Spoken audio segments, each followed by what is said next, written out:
네, 크롱님들 반갑습니다. 박종환 작가입니다. 자, 드디어 2025년의 마지막 날입니다. 한 해 동안 크롱님들 각자의 자리에서 정말 많은 생각과 선택을 해오셨을 거라고 생각하는데요. 결과가 기대에 다소 못 미치더라도 이 시간을 굳건히 버텨오신 것만으로도 굉장히 의미 있는 한 해였습니다. 올 한 해 정말 수고 많으셨고 2026년 새해에는 더 단단하고 평온한 날들 그리고 수익적으로도 풍성하게 이어지기를 기원해 봅니다. 자, 현재 시장의 상황 한번 살펴봤을 때 비트코인은 여전히 횡보에 가까운 움직임을 보이고 있지만 그럼에도 수급과 온체인 지표에서는 다음 국면을 준비하는 변화들이 천천히 쌓여가고 있는데요. 이 조용한 신호들이 무엇을 의미하고 있는지 오늘 함께 점검해 보겠습니다. 네, 오늘 영상이 도움이 되셨다면 구독, 좋아요, 댓글, 알림 설정 정중히 부탁드리겠습니다. 자, 그리고 시작하기 전에 공지 한 가지만 더 드리면은 내일은 1월 1일 신년 공휴일이기 때문에 시황을 쉬어가는데요. 금요일에도 제가 개인적인 일정이 있어서 시황은 게시글로 대신해 드릴 예정입니다. 참고해 주시면 감사하겠습니다. 네, 오늘 서론이 좀 길었습니다. 한번 본격적으로 시작해 보겠습니다. 먼저 거시경제 이슈부터 간단하게 점검해 보겠습니다. 뉴욕 증시 3대 주가 지수가 4월 연속으로 약세 마감을 이어가고 있습니다. 시장에서는 올해 산타랠리는 어려울 것 같다, 이런 평가가 지배적으로 나오고 있는데요. 산타랠리는 한 해 마지막 5거래일과 새해 첫 2거래일 동안에 미국 증시가 상승한 경우가 많아서 만들어진 표현인데요. 아직까지 이 산타랠리 여부가 완전히 결정되지 못했지만 현재 시장에서는 연말에 포지션을 일정 부분 정리하는 움직임이 더 우위를 보이고 있습니다. 자, 거기다가 새벽에 FOMC 회의록이 발표가 되었는데요. 12월 연준의 금리 인하는 9대 3의 이례적인 표결로 통과가 됐습니다. 자, 최근 들어가지고 만장일치가 나오지 않는 경우들이 굉장히 많이 늘어나고 있습니다. 그만큼 내부적으로도 많은 의견 갈등이 있다라는 의미입니다. 거기다가 동결도 가능했던 아슬아슬한 결정이었다, 이런 분석들이 나오고 있습니다. 인플레이션 둔화에 대한 확신이 약해지고 추가 인하에 대해서 신중론이 더 우세해졌다라는 의미입니다. 그래서 CME 패드워치 툴 상으로도 1월 금리 동결 가능성이 월등하게 무게감이 실리고 있습니다. 다만 그럼에도 연내 2회 관점은 계속해서 유지가 되고 있습니다. 네, 어제 시황에서 스트래티지가 지난주 동안에 1200개 이상의 비트코인을 추가 매수했다라는 소식 전해드렸는데요. 일본의 스트래티지라고 불리는 메타플래닛이 그동안 11월 이후부터는 매도세를 멈추고 계속해서 홀딩 전략을 이어오고 있었는데 다시 비트코인 매수를 시작을 했습니다. 4279 BTC를 추가 매수했습니다. 현재까지 35,100개 이상의 비트코인을 보유하고 있습니다. 자, 그런 가운데 ETF는 순유 추세를 이어가고 있는데요. 비트코인 현물 ETF에서는 6거래일 연속으로, 그리고 이더리움도 4거래일 연속으로 순유 추세를 이어가고 있습니다. 이 흐름을 지난 30일 동안, 즉 한 달 기준으로 한번 살펴봤을 때도 비트코인과 이더리움 모두 다 순유 추세를 이어가고 있습니다. 비트코인은 6억 5,600만 달러, 이더리움은 4억 2,200만 달러 순유출을 기록을 했습니다. ETF 자금 흐름 기준으로 봤을 때 기관의 신규 매수 유입이 뚜렷하게 둔화된 국면을 보이고 있는데요. 그럼에도 가장 피크를 찍고 나서 다시 반등에 가까운 움직임을 보이고 있고, 향후에 이 ETF 순유입이 전환되는 시점에서 가격도 더 본격적으로 반등세를 가져갈 가능성이 높습니다. 네, 그러면 온체인 지표 통해서 시장의 상황 조금 더 깊이 있게 살펴보겠습니다. 현재 온체인 지표는 점진적으로 바닥을 다지고서 반등을 시도하는 뚜렷한 움직임들이 포착이 되고 있는데요. 그 중에서도 상당히 유의미한 변화들도 나타나고 있기 때문에 오늘은 그 부분들을 중심으로 해서 말씀을 드려보겠습니다. 자, 먼저 첫 번째로는 비트코인의 선물 거래량을 한번 볼 텐데요. 현재 비트코인 선물 거래량은 올해 들어서 가장 낮은 수준을 보이고 있고, 올해를 넘어서 2024년 중반 이후로 최저 수준으로 내려왔습니다. 그만큼 파생상품 시장의 열기가 많이 식었다는 것을 의미합니다. 그리고 여름 동안에 낮은 국면을 보이다가 10월에 크게 높아졌지만 이 이후로 큰 청산 이후에 계속해서 하락세를 이어가고 있습니다. 그런데 중요한 부분은 뒤에서 살펴보겠지만 이렇게 고위험 선물 거래 수요가 줄어든 만큼 이 일부 자금들이 기관을 중심으로 한 옵션 그리고 현물 장기 투자로 이동하고 있는 것을 볼 수 있습니다. 그렇기 때문에 이 시그널 자체로 봤을 때는 약세 신호로 보이지만 조금 더 시장을 균형적으로 바라봤을 때는 레버리지의 축소 그리고 시장의 체력 회복을 동반한 이 소화 국면이다, 이렇게 해석하는 것이 적절해 보입니다. 자, 다음으로는 코인베이스 프리미엄 갭 한번 살펴볼 텐데요. 그동안의 시황을 통해서 늘 코인베이스 프리미엄 지표를 말씀을 드렸습니다. 이 코인베이스 프리미엄은 미국의 기관과 고액 자금의 직접적인 매수 매도 압력을 반영한다면은 이 코인베이스 프리미엄 갭은 코인베이스 프리미엄이 평균 대비 얼마나 과도하게 이격을 가지는지 이 벌어졌는지를 측정하는 강도 지표로 볼 수 있습니다. 현재 코인베이스 프리미엄 갭이 마이너스 122달러까지 하락하면서 지난 18개월을 통틀어서도 최저 수준 중 하나로 기록이 됐습니다. 이렇게 극단적으로 코인베이스 프리미엄 갭이 할인 구간을 보이고 있는 것은 이번 시즌이 시작되고 나서 대략적으로 5번째 정도로 기록이 되고 있습니다. 그만큼 시장이 많이 눌리고 저평가 구간에 있다는 의미이기 때문에 중장기적으로 봤을 때는 과매도 반전 가능성이 누적되는 구간으로 해석할 수가 있습니다. 자, 그러면 지금부터는 긍정적인 시그널 몇 가지를 점검해 볼 텐데요. 먼저 첫 번째는 스위스 블록에서 제공하는 비트코인의 가격 모멘텀 지표입니다. 현재 비트코인의 가격과 즉 가격은 회색으로 표시된 구간인데 횡보 흐름을 이어가고 있는데 모멘텀 지표는 빨간색으로 표시되어 가지고 반등세를 보이고 있습니다. 즉 상승 다이버전스가 포착이 되고 있는 겁니다. 특히 모멘텀 지표는 변곡점을 앞서 알려주는 선행 지표로서 주로 작동을 해왔기 때문에 현재 시장에서 가격은 정체 국면을 보이고 있지만 모멘텀은 점진적으로 살아나고 있는 것으로 조심스럽게 해석해 볼 수 있습니다. 다만 현재 이 다이버전스는 완성이 아니라 형성 중인 단계이기 때문에 이 신호만으로 추세 전환을 단정하기는 어렵습니다. 뒤이어서 추세적인 움직임과 수급이 동반되어야 하지만 그럼에도 모멘텀이 점진적으로 변화되고 있다는 것은 시장이 변화되고 있는 국면들을 나타내는 겁니다.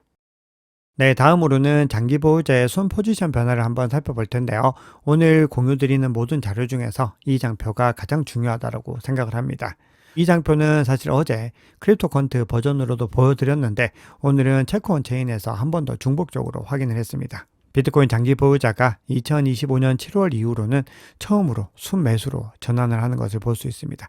그동안의 강력한 매도세 이후에 매도세가 진정되다가 이제는 순매수로 전환을 하면서 최근 30일간 약 3.3만 BTC를 매집을 하면서 장기 보유자의 매도 국면이 사실상 마무리 단계에 진입을 하고 있습니다. 자, 이 시그널은요, 단기 반등 신호가 아니라 10월 이후에 계속해서 하방 리스크가 커지다가 이 부분들이 구조적으로 상당 부분 소화되었음을 보여주는 중장기적으로 매우 중요한 변화로 볼 수 있습니다. 그리고 장기 보유자가 순매수로 전환한 이후로는 상승 국면에 더 힘을 실었던 것을 볼 수 있기 때문에 지속성이 중요합니다.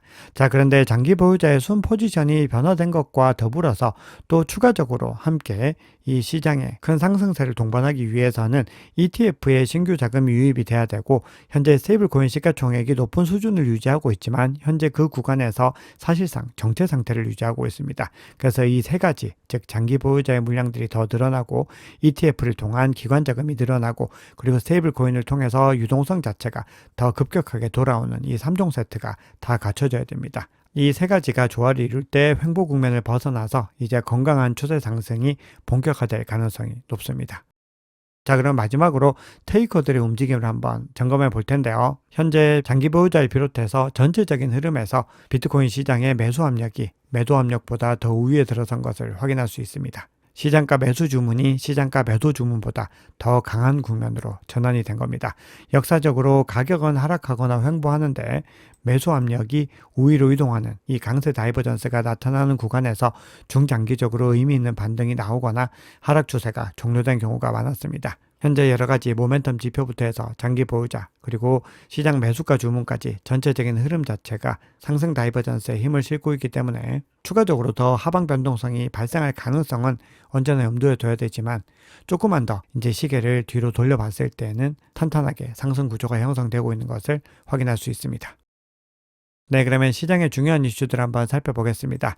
자, 먼저 첫 번째로는 블룸버그 보도 자료인데요. 한국 투자자들이 2025년에 가장 선호한 해외 주식을 살펴봤더니 구글 알파벳에 이어서 비트마인이 2위로 나타났습니다. S&P나 나스닥 ETF 그리고 엔비디아보다도 더 많은 매수세를 보였습니다. 올해 한국 투자자들은 비트마인 주식을 약 14억 달러어치를 순매수했습니다.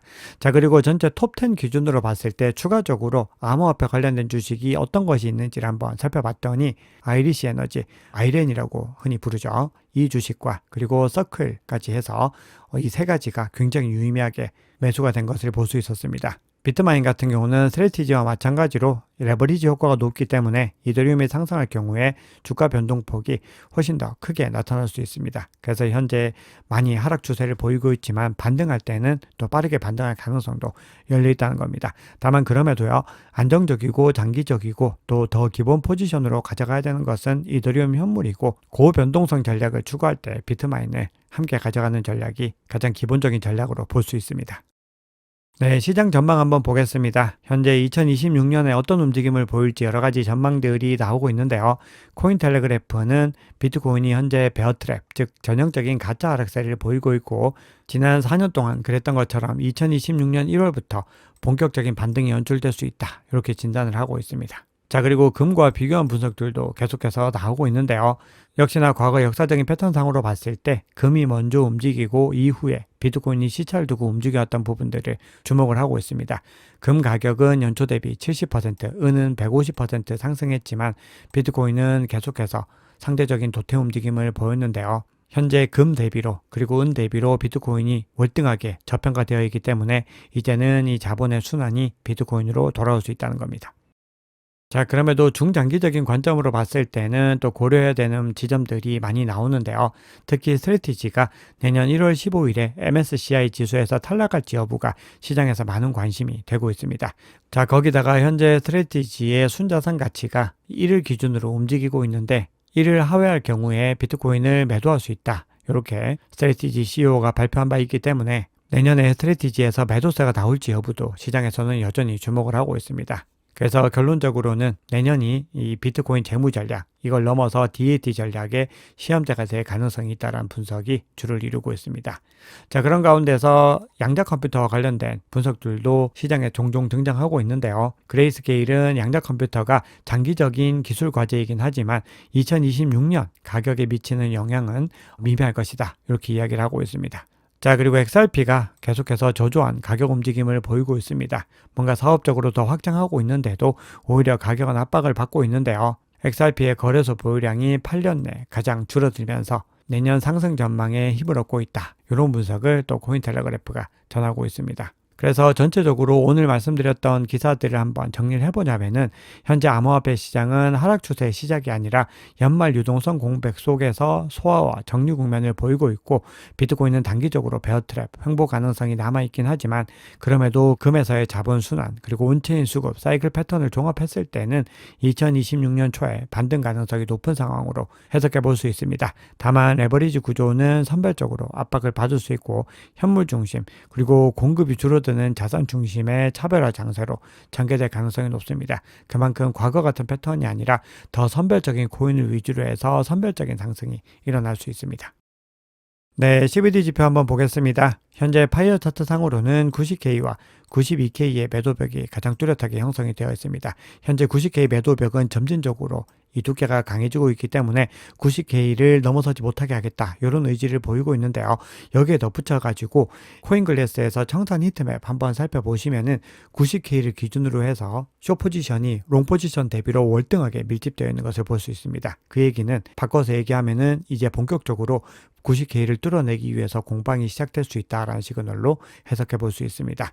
자, 그럼 CVD 한번 보겠습니다. CVD 상으로는 가장 큰 규모의 갈색 고래가 이 구간에서 매수를 했다가 상당 물량 매도를 했는데 다시 매수세로 전환하는 것을 볼 수 있고요.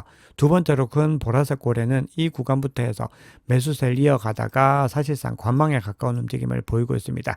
세 번째로 큰 빨간색이 이 구간에서 강하게 매수세로 진입을 하고 있는데요. 결론적으로 전체 주문량 자체가 다시 반등의 움직임을 보이면서 바이낸스 거래소에서는 매수세가 더 우위에 있는 것을 볼 수 있습니다. 코인베이스 프리미엄은 앞서 갭 지표는 보여드렸는데, 코인베이스 프리미엄 지표는 장표로는 공유드리지 않지만 현재 음수 영역에 머물고 있는데 반등세를 보이고 있습니다. 네, 마지막으로 비트코인 차트 점검하고 오늘 시황 마무리하겠습니다. 현재 비트코인 가격이 캡처 시장 기준으로는 22평선을 넘어섰는데 방금 또 22평선을 하회를 하고 있습니다. 치열하게 22평선을 뚫어내기 위해서 공방을 벌이고 있고, 그 전날 한번 보시면은 52평선에 정확하게 닿고 하락을 하고 있는 것을 볼 수 있습니다. 그만큼 매수세와 매도세가 강하게 맞부딪히고 있는 것을 의미하고, 단기적으로 22평선과 52평선을 회복할 수 있는지를 지켜보셔야 됩니다. 그리고 22평선이 52평선을 상방 돌파하면서 골든 크로스가 포착되면은 그 이후에 상승 흐름이 더 가팔라질 수 있습니다. 현재 RSI는 이평선에서 반등에 성공을 했고 MACD도 강세 흐름을 이어가고 있지만 아직까지는 이 강도 자체는 낮게 유지가 되고 있습니다. 그래서 단기적인 국면에서는 20과 52평선 회복 그리고 골든크로스 시그널을 보셔야 되고 그 이후에 상승세가 더 본격화돼서 하방 압력을 낮추기 위해서는 95K와 그리고 가장 중요한 100K를 회복해야 됩니다. 특히 100K는 402편선, 365이평선이 가까이 있는 데다가 단기 보유자 실현 가격도 거의 근방에 위치를 하고 있고 거기다가 심리적으로도 가장 중요하기 때문에 이 구간을 넘어서게 됐을 때 드디어 본격적으로 상승 랠리 시작하는구나 이렇게 해석해 볼 수 있습니다. 네, 오늘 준비한 얘기는 여기까지입니다. 크롱님들 2025년 한 해 정말 고생 많으셨습니다. 올해 잘 마무리하시고 2026년도 힘차게 시작하시기 바랍니다. 내일 크롱님들의 행복한 투자, 성공 투자를 응원합니다. 감사합니다. 박종환 작가였습니다.